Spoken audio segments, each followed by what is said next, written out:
to talk to you about a car accident I was in when I was 13 or 14 years old that I actually still have an outstanding injury from. And I still, at times, get really wigged out being in the car with someone driving since this accident. So what happened was I was at school one day, so I wanted to leave school early. And one of my friends was like, can I go with you? Because it was a very blustery day out. Like, it was winter and it was blustery and it wasn't very nice out. So she wanted to leave school early as well, instead of going on the bus. So I said, okay, I'll give Mom a call and see what she says. So I called my mom and she agreed that she would drive me and my friend home. So she came and picked us up. And what ended up happening was, luckily we dropped my friend off. Like, we'd just gotten to her house and dropped her off, and then we started heading back down the road. And for whatever reason, the car got stuck like this in the ditch. And this car came behind us. It was like just flying down the road. And it sideswiped us, so it hit us from the side on the back door, and it hit on the side where my friend would have been sitting had she have been in the car. So thank God she wasn't there. So it ended up hitting on the opposite side that I was sitting on. But I remember from the impact, like, the seatbelt was right here, right? The seatbelt was right here, and the impact of the seatbelt just going like this, like, had me in excruciating pain. Like, I'm 30 years old now, and I still get those pains. Like, I still get really, really bad pains right here in my side. And I'm pretty sure what's going on is that the accident actually damaged my right ovary. But I can't get any doctors to actually fully look into it and tell me, yeah, that's what's going on.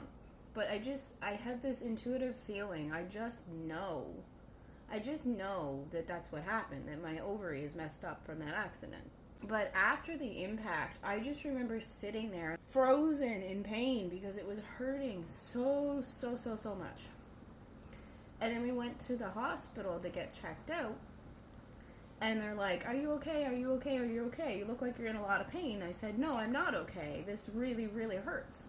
And they did some external examination to try and figure out what the problem was, but they couldn't find anything. So then they looked at me and they're like, oh, well, you must be okay, or it can't be that bad because we can't find anything. But I know in my heart that it's my ovary that got messed up in the accident. I know it is. And that's where the seatbelt had pressure on, right around where my ovary is.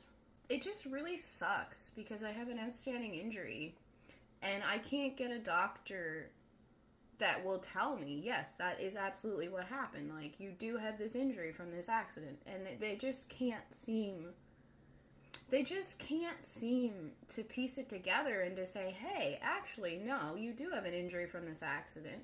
They can't piece it together and be like, wait a minute, those pains are from your accident. Like, they aren't getting it. I've had ultrasounds done to try and see if there was anything going on with my ovaries and stuff like that. But that was for other reasons.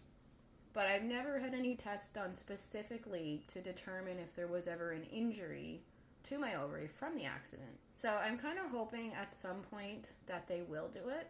The other thing that happened in that accident is my mom was driving the car, and from the force of the accident, because the car, it just came flying and was like, boom, and hit us side on right at the back door on the side. And the front driver's side window completely smashed out of the car. And from the force of it, I guess my mom's head went like this and this, so she got whiplash, which really sucks. But honestly, if I had have had the choice if I wanted whiplash or to have an injured ovary from the accident, I would have rather be the one to have whiplash, to be honest with you. I really would have. But yeah, like, I can't get a doctor to verify that that's what actually happened.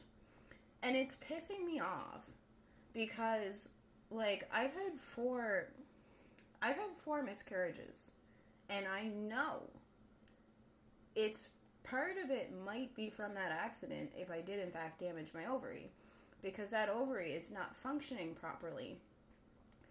And what happens to a woman's body, as far as I'm aware, is when you have your period, when you ovulate, whatever, 1 month it's one side, 1 month it's one ovary, like it's your right ovary, and then the next month it's your left ovary, and then it kind of switches back and forth. So I would not be surprised if those miscarriages weren't partially because of that injury. But I mean, I am also a carrier for Duchenne muscular dystrophy. So that being the case, if I ever have a boy, there's a 50-50 chance that he's going to have muscular dystrophy. And if I ever have a little girl, there is always a chance that she could be a carrier of Duchenne muscular dystrophy as well. So I know it's definitely possible that those miscarriages happen simply because of the genetic abnormalities, but I have a sinking suspicion that it was the genetic abnormalities plus an injured ovary. And it kind of scares me, to be completely honest, because I really want to have another kid. And I don't know if I'm going to be able to. I'm just so scared that if I try again, I'm going to lose another baby. And I don't want to go through that. I really don't want to go through that again because it just eats at me. Like, I'm a good person. I'm a kind-hearted soul. I wear my heart on my sleeve. I just love everyone. And I feel things much stronger than most people. So having a miscarriage just destroys me mentally.